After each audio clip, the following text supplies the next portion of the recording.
Have you ever noticed how we walk through the world today as if we are wearing invisible suits of armor? We move through busy streets and crowded coffee shops with our heads down and our eyes locked on our glowing screens. We have become experts at avoiding eye contact with the people standing right next to us. It feels safer that way because we have been told for a long time that the world is a dangerous place. Many of us grew up hearing a simple rhyme that stayed in our heads which told us to be afraid of people we do not know. This idea of stranger danger is perhaps one of the most successful stories ever told to children. It feels like a shield that keeps us safe from harm. But if we look closely at our lives today, we might find that this shield has become a wall. We are more connected to the digital world than ever before, yet we feel a strange sense of loneliness. We have thousands of online friends, but we do not know the name of the person living in the apartment next to ours.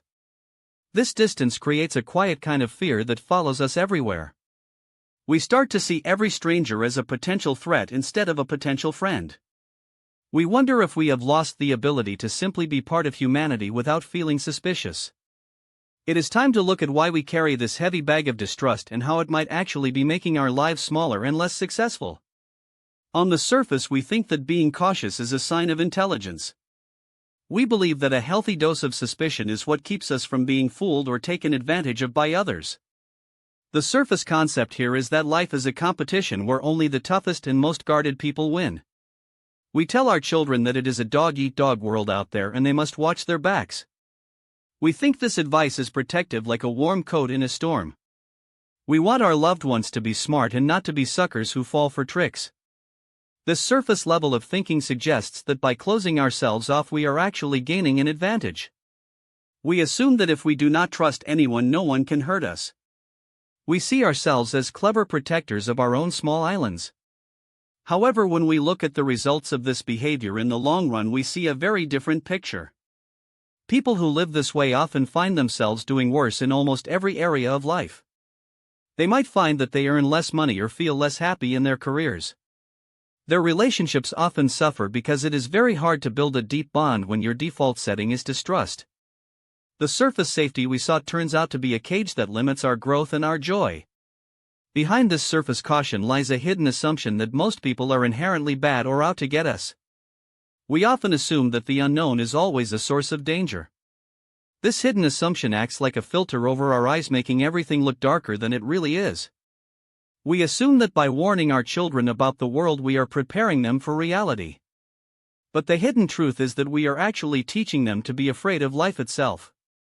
We are giving them a map of the world that only shows the pits and the traps while ignoring the beautiful paths and open doors. This hidden belief creates an internal state of high alert that never turns off. We assume that trust is something that must be earned through a long and difficult process.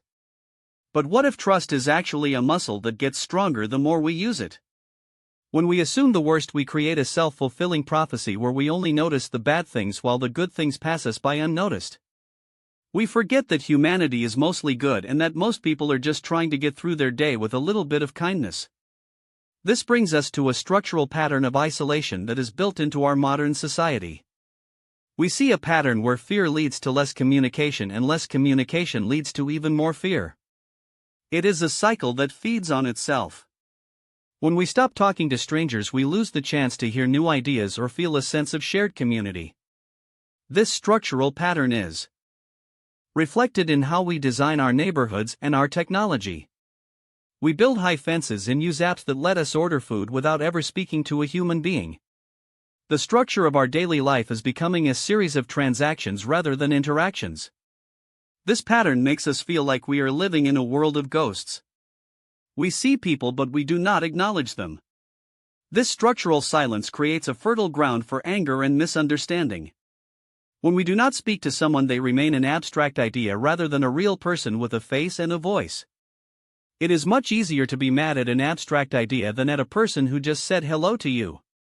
This pattern of staying in our shells keeps us from the very experiences that make life rich and meaningful. We have traded the vibrant noise of community for the sterile quiet of our own private spheres. We can reframe our entire perspective by seeing trust as a key to success rather than a sign of weakness. Instead of seeing a stranger as a danger, we can reframe them as a window into a part of the world we do not know yet.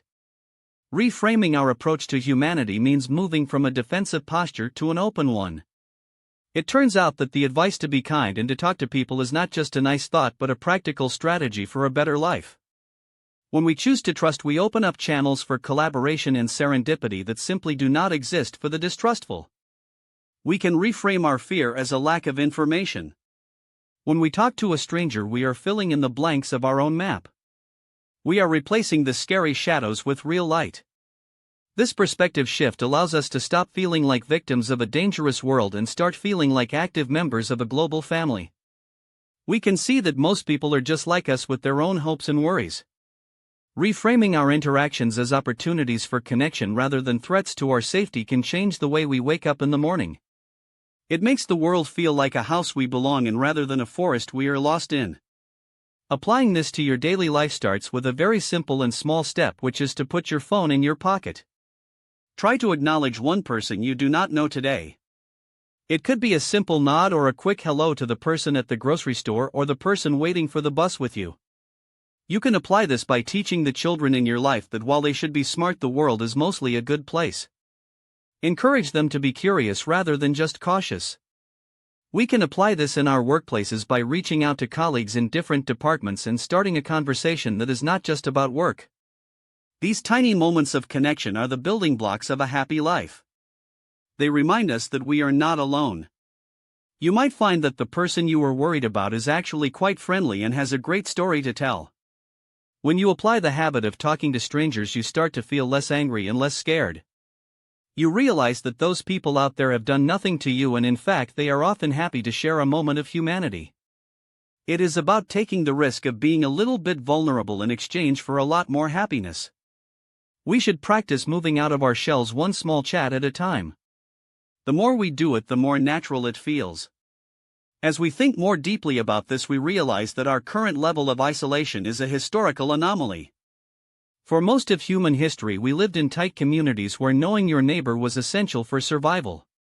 Today we have the luxury of being alone, but it is a luxury that is costing us our mental health and our social cohesion. We have to realize that the digital world is a poor substitute for the warmth of a real human encounter. When we choose to stay offline and talk to someone in person, we are reclaiming a part of ourselves that has been suppressed by modern life. This is not just about being polite. It is about the health of our democracy and our collective future. If we cannot trust the people we see on the street, how can we trust the institutions we build together? Every time we reach out to a stranger, we are casting a vote for a kinder and more connected world. We are proving that the stories of fear and division do not have to be our reality. We are choosing to believe in the goodness of the person standing next to us. This deep sense of belonging is what will ultimately lead to more successful careers and more fulfilling relationships. We are social animals at our core, and we thrive when we feel seen and heard by others. By stepping out of our armor, we find that the world is not nearly as cold as we thought. We discover that there is a quiet beauty in the everyday exchanges that we used to ignore. We find that the true secret to success is not in how much we protect ourselves, but in how much we give ourselves to the world around us. If you decided today to let go of the old rhymes of fear and instead walked out your door with a heart that was ready to trust, what is the very first thing you would say to the first stranger you met on the street?